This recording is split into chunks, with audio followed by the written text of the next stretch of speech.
Oh, there we go. That's a better fish. Whew.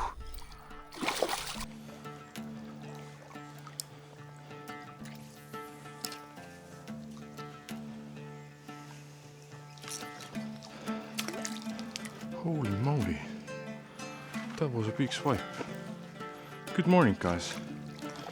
A bit of a different video for me today. I've had a lot of questions about my equipment and my lures and how to fish for brown trout in general, so today I'm gonna do just that. Talk about what I do, how I do it, talk about my lures, casting techniques, and what I use.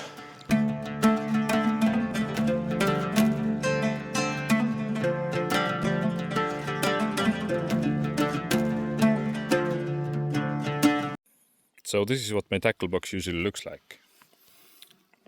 I have all kinds of different wobblers. I'm gonna show you how they all function a little bit later. Then I have a huge collection of spinners. My main favorites are Blue Fox. I also like Abu Garcia, and also Meps is good. I have found that Meps has the softest hooks, so it's not my favorite, but they work extremely well. And then the third type of lures that I have are these jig leeches. They are basically oversized flies, and they work just as any other jig would. The main downside of using jig leeches is they only have one hook, and usually the trout only attack their tail, and when you pull the lure out of their mouths, they find that it's not actually something that they can eat, and it's a bit weird, so they don't take them again. Then moving on to the leaders, I use basically 3 different types of leaders: nickel titanium, wolfram or steel, and fluorocarbon. They all have their benefits. My favorite is nickel titanium because it's just a wire, it's in one piece and it bends like that. The wolfram ones are much softer, they can kink much easier, but they are also stronger than fluorocarbon. So fluorocarbon is invisible in water. There are techniques to dye it on. This one is store-bought, so it has the little spinners at the end. I usually fish rivers that might contain pike as well, and it's much better to have a leader than watch the pike swim away with your lure and possibly be harmed by the lure in its mouth. So let's start off with the wobblers. There are two types of wobblers. There are the ones that sink and there are ones that float. The main thing you want to use for brown trout is floaters. As you can see, this lure is absolutely floating on the water. When I start retrieving, it dives a bit and wobbles. That's why they're called wobblers. So if it's a sinking wobbler, obviously it sinks, it doesn't float. Works the same way as any other wobblers. So you have to be more careful with those because they can sink to the bottom and you can get snagged. But if you retrieve it fast enough or lift your rod tip up, they are absolutely perfect for deeper spots like this. So now let's see how the spinner works. Obviously it's a metal lure, so it sinks in the water. So if you have shallow water, you need to be careful of not letting it go to the bottom. And it's the easiest lure to fish with. You just reel and lure spins and flashes and attract fish this way. I really love spinners, they're versatile. They can be used in many situations, and they also bring me the most fish. So last but not least, the jig leech.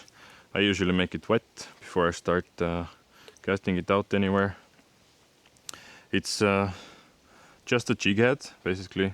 It's a different type of jig head, but they have one hook on top, and they are good for deeper spots. And how you fish with them is you play with your rod tip and they make like little swimming actions. So this is mainly what I use. There's a fish following it. Does he want to take it? Sorry, you got distracted. So these are the 3 types of lures I mainly use. I wouldn't advise using silicone lures because they're not digestible, and trout are aggressive enough that they can just rip off tails and whatever from the silicone lures. So I would not advise on using silicones, but anything else, really what suits you, what catches fish is the best. So let's talk about equipment. I am using a Savage Gear SG2 ultralight game. It's a 6 feet 6 inch 198 centimeter rod. It's an ultralight with a test of 2 to 8 grams. So what does it all mean? So there are 4 main things you want to look out for when buying a rod for brown trout. So the first thing is the test. This means which weight class lures are comfortable to throw with this rod. So this is a 2 to 8 gram rod. The usual lures I throw are about 2 to 6 grams. So this is ideal for what I'm using it for. Second thing is the length. I wouldn't go under 180 centimeters. So this is that much in feet. And I wouldn't go over 200 and maybe 15 centimeters. The longer the rod, the more you get stuck in the bush. The shorter the rod, the more likely you're not gonna be able to cast bass branches on the river banks. So the third metric is the class. This is an ultralight, meaning it can bend a lot. And it's really sensitive to whatever takes or whatever touches. To the line, I'm using Daiwa Tournament Evo Plus 0.12 millimeter braid. This is an 8-strand braid. There are also 4-strand and 12-strand braids out there. The 4-strand braids are a little too coarse for finesse fishing, and the 12-strand braids are stupid expensive. So I'm using a middle class here. The size of braid depends on where you fish. There can be bigger fish that can break off your lures easily, but 0.12 millimeter is plenty enough for me. When I first started off, I was using 0.2 millimeter braid. That was overkill. The thicker braid you use, the less you're able to cast out really light lures, and the more finer you go, the more chance you have of getting into snags and breaking your lures off. So this is what I use. I've been using it for a long time, so I know it's good and it suits me. If we move on to the reel, I'm using a Shimano Miravel, size C2000 and S. Spinning reels usually have sizes in thousands, some of them have in hundreds. I wouldn't go past 2000 size. Fishing for brown trout, you don't need a big reel. 1000 to 2000 size is perfect. So what to look out for when buying a spinning reel? The line capacity. If you're using a 0.12 millimeter braid, you want your spool to be able to hold enough braid to cast the lures out and to be shallow enough to fill the whole spool with line. You don't want a really deep spool, because then your line is going to be tucked into here and there's going to be more friction when casting out your lures. So that's what I use. Been using it for this season. I absolutely love this combo. It's light, it's plenty enough to have landed me big pike. Oh, he's running. Oh, nice one. Oh! And also big brown trout, so holy moly, it's a trout. Opa!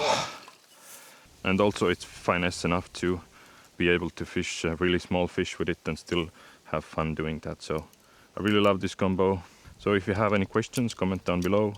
There's also a bunch of videos on YouTube how to get your first reels, what to look for and what not. So happy exploring. So first of all, let's talk about how to handle your setup. I'm right-handed, so I cast with my right hand, and you should always have your crank on the opposite side. Why? I've seen people cast with the right hand, then switch their rod hand and start reeling in with the same hand that they casted with. This takes so much time, and if you're in a shallower spot, your lure can sink to the bottom and you can get snags pretty easily. So if you're gonna learn it the right way. Rod in the same hand you cast with, crank in the opposite hand, so it's easier for you. So let's talk about casting. If you've never used a spinning reel before, you take your finger, take the line, lift up the bail, so now the line is free flowing. Basically it can unravel from the spool. There's 3 or 4 different types of casts I do. The first one that I use mainly on small streams and smaller rivers is, I call it the swing shot. So basically you let some line out, so your lure is about halfway to your rod, and what you do is you want to get it swinging. To get it swinging, you just swing your rod up and down, and once the lure reaches its pendulum lowest point, you just lift the rod up and let your finger off the line. So let's do it again. Let some line out and just cast like that. So this is also good when you have thick bushes on your sides. You don't have to swing from side to side, you can just swing up and down and cast like that. So, second type of cast. I think this is the most common. You just swing your rod from side to side, and once it has some speed, you can lift your finger off the line and the lure flies away. So there's a similar thing where you swing from side to side, but now you are throwing backhand, so to the other side. I'm just doing the exact same things, but just the rod movement is different. It can take some time to get good at backhand casting because it takes a bit of more finesse. And if you want to get really fancy, you can cast like this. I'm not really good at this, but this is also a viable option if you have thick bushes on either side and you cannot move your rod from left to right, so you have to do that. So, and obviously the last type of cast, which is pretty common if you're used to fishing on lakes or bigger rivers, is the overhead cast. So always check you have nothing on top of you. I have a tree here, so I have to swing from like here, side to side, and it's easy as that. Just swing it, let your finger go, and the lure flies. Let's see if I can get... Oh! I had a fish. I don't know if you guys can see, but there's a bunch of small fish chasing my lure. So now let's put the other casts to the test as well. I want to cast to the beginning of the corner there, so I'm gonna use the backhand cast and swing my rod from left to right, and now cast like that.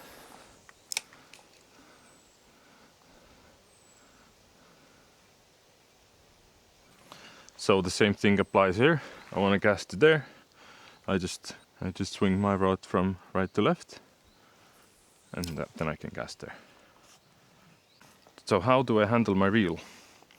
I open up the bail and I cast, and as soon as I have casted my lure out, I put my hand here. This way I can slow the line down with my thumb, and I can also close the bail with my index finger. So this is how it looks like in slow-mo.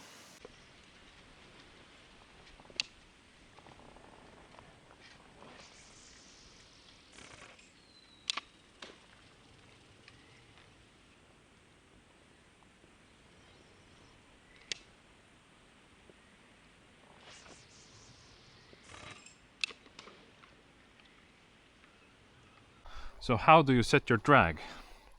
I usually set my drag pretty loose, because I can always tighten it. You don't want it so tight that your line might break. So if you're able to pull it pretty freely with a little bit of resistance, I would say like half a kilogram of resistance, it's fine.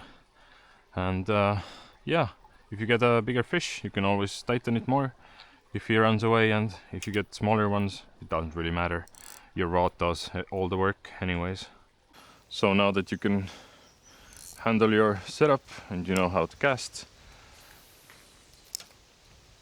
let's talk about where and what to look out for in rivers you fish for brown trout. So obviously the first thing to look out for is the depth of the river or the stream that you're fishing. So obviously you can see the bottom here. There's no point in me casting there because I could see the fish if they were present.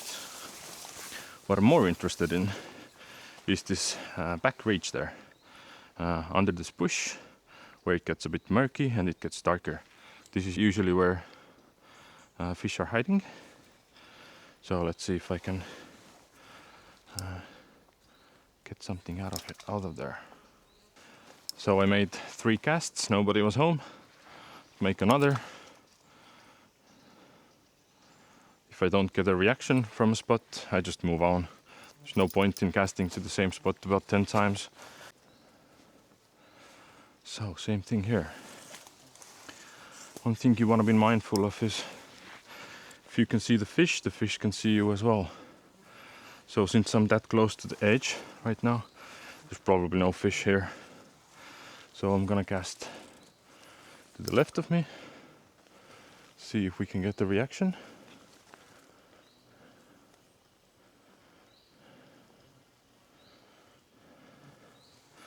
Nothing. Now I'm gonna use a swing shot.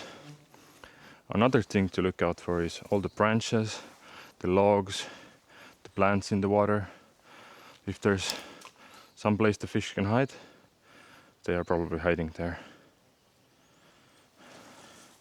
So now, last cast, backhand. See if anybody leaves this way. Yep, there was a fish. There was another take and another take, and now he took it. Whew. It's that easy, boys. It's that easy. So let's try this cast again. See if somebody's home there.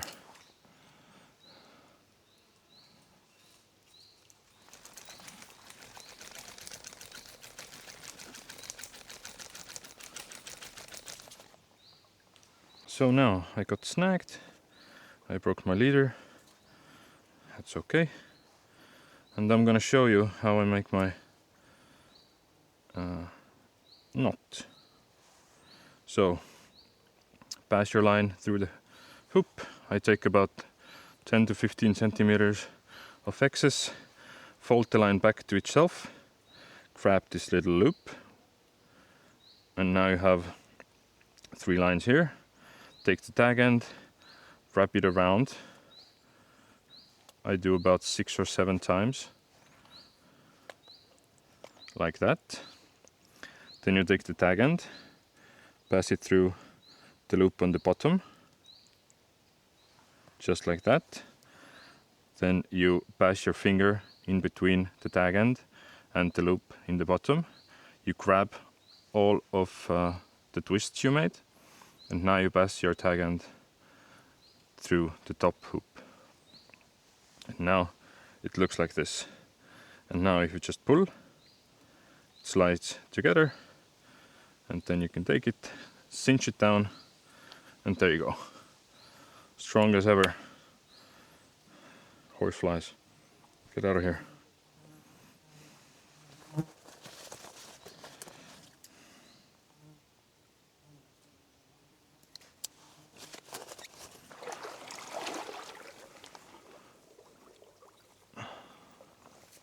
So if you guys learned something, if you have any more questions, please leave a comment and enjoy the bonus fishing clips.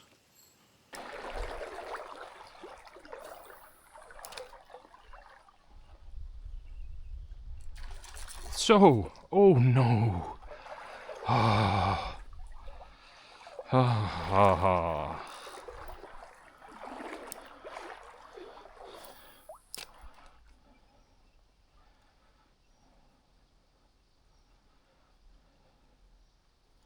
There we go. So what happens if you finally hook into one? No need to rush. And the main thing is stay calm. So if you touch them at first, they're probably gonna thrash around. Let them waste their energy a bit, and then you can handle them. Beautiful little trout. One more essential bit of gear. Get yourself a pair of pliers. And he wanted to go back. Nice fish. Beautiful.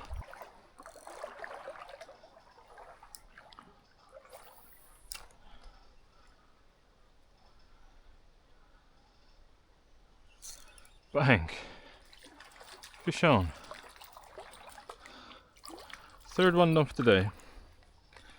And a lot of takes. I also forgot to mention that you should always, when handling trout, wet your hands. Beautiful.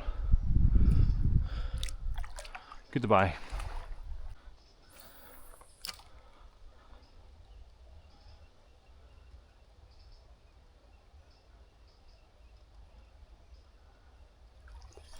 Oh, there we go. Another one. From the same hole.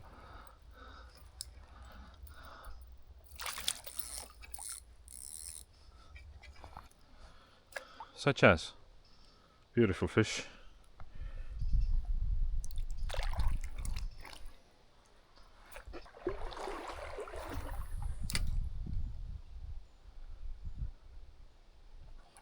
What? There we go. That's a better fish. That's a better fish. Whew.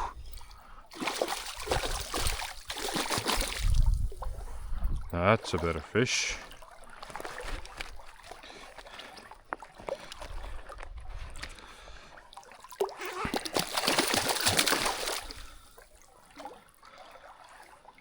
Are you done, sir? He's not done yet. If you have a net, please use it. I don't have a net. Mine is still coming. I ordered one. So let's see here.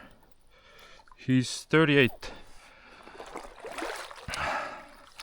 So what I usually do is I measure the fish with my rod, because I know where the measurements are on my rod.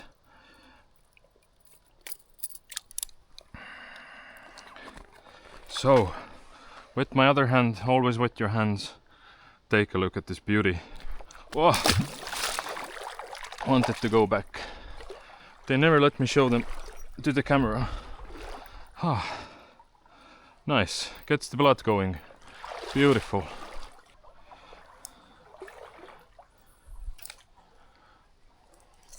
Oh, another one.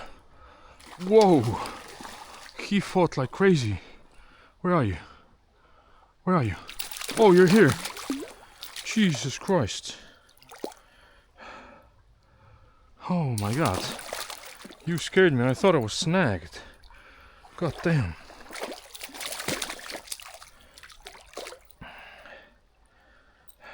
You done? Are you done? You're not done. I know you're not. One hook in the scissor. Wet my hand. Take a look at the fish. Let him go. Nice. Beautiful release. Finally. So if you guys have made it to the end of the bonus fishing, you're absolute legends. This is usually the content that I make, so if you liked what I do, if I fall over, subscribe. I'll see you in the next one.